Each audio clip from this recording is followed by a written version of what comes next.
Hello everyone. Myself, Sapnali Bara, presently working as an assistant professor in the Department of Education, Nahakutia College.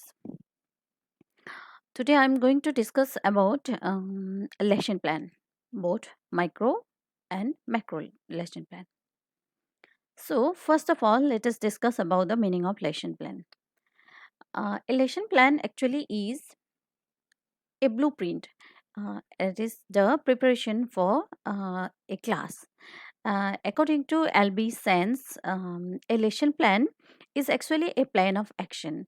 If it therefore includes the working philosophy of the teacher, her knowledge of philosophy, her information about the understanding of her pupils, her comprehension of the objective of education, her knowledge of the material to be taught, and her ability to utilize effective methods.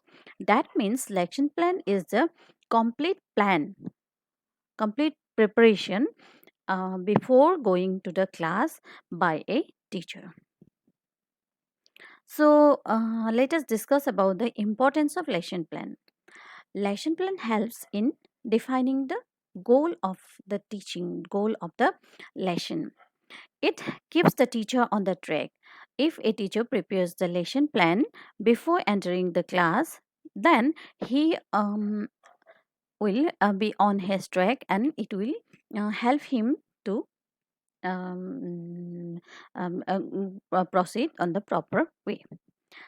Another importance is it is essential for effective teaching. For any kind of effective teaching, planning is very much necessary. Uh, Without planning, teaching cannot happen properly. So for effective teaching, lesson plan is very much essential. It prevents waste. That means it prevents the wastage of money, time, effort, everything. If a teacher plans his lessons beforehand, then he will stick to his lessons, the main important things which he has to discuss to the class. Everything will be prepared. Then it will prevent wastage. It delimit the teaching field. The teacher will limit it to his teaching, and most importantly, it gives confidence to the teacher. If a teacher is completely prepared for his class, then with his lessons, then it helps to develop his confidence. So for preparing lessons or for lesson plan, um, a teacher has to consider what type of lessons he is going to teach. So there are various type of lessons. The main types are the knowledge lesson, the skill lesson, and appreciation lesson. Knowledge lesson give emphasis on acquiring knowledge, especially acquiring knowledge of the subjects. For example, social science, history, geography, etc. And the skill lesson give emphasis on developing certain skills within the students, within the learner. For example, music, art, dance, like this. And the appreciation lesson gives importance on development of appreciation, that is feelings, emotions, etc. Subjects like poetry, drama, story, that means the literacy subjects comes under this category. So for the preparation of lesson plan, there are certain steps a teacher has to follow. These steps are advised by various educationists, like John Dewey, Murray, and Herbert Spencer. But at present, most of the universities follows the Harvard steps of lesson plan, which includes preparation, presentation, comparison, generalization, and application. The preparation stage includes the preparation by the teacher for the lesson plan. That means here he has to define the objectives, general and specific objectives of the lesson. Then comes the presentation. At this stage, the teacher has to prepare the whole lesson which he is going to taught in his class. The main part of the lesson plan is this presentation. Next come to comparison. Comparison leads to the comparison of various elements of the lesson. and with other aspects. Next comes generalization. Generalization indicates the generalization of the knowledge he acquires from the lesson. That means generalization after acquiring knowledge is the is the and that means is the efficiency of teaching.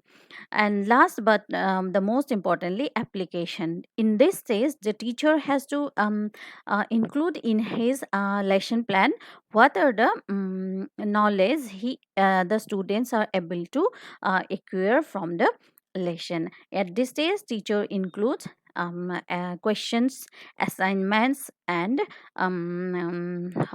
homeworks, etc., to measure the knowledge of the students. So these are the various important steps a teacher has to follow while preparing his lesson.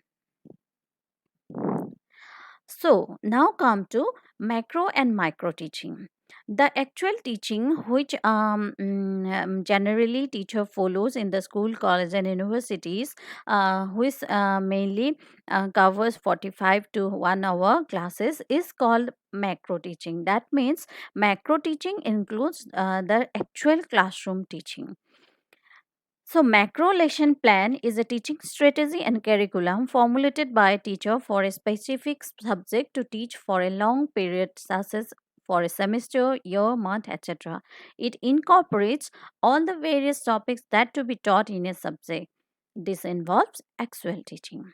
So, macro teaching is actual teaching, actual classroom teaching, which a teacher prepares for his entire curriculum or for his entire course.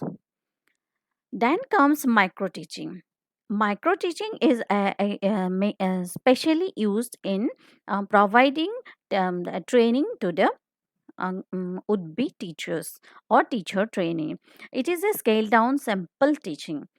This type of teaching is not actually implies in the classroom normal classroom situation, but it is very much helpful in providing training to the teacher, as here various components of the classroom teaching is covered. It's specially used to provide training to teachers. Various important things about lesson plan and for both micro and macro teaching. And macro teaching is an important aspect of a regular training, teacher training program. So in my next video, next coordinating video, I will discuss in detail about micro teaching. So thank you, students. Thank you for now.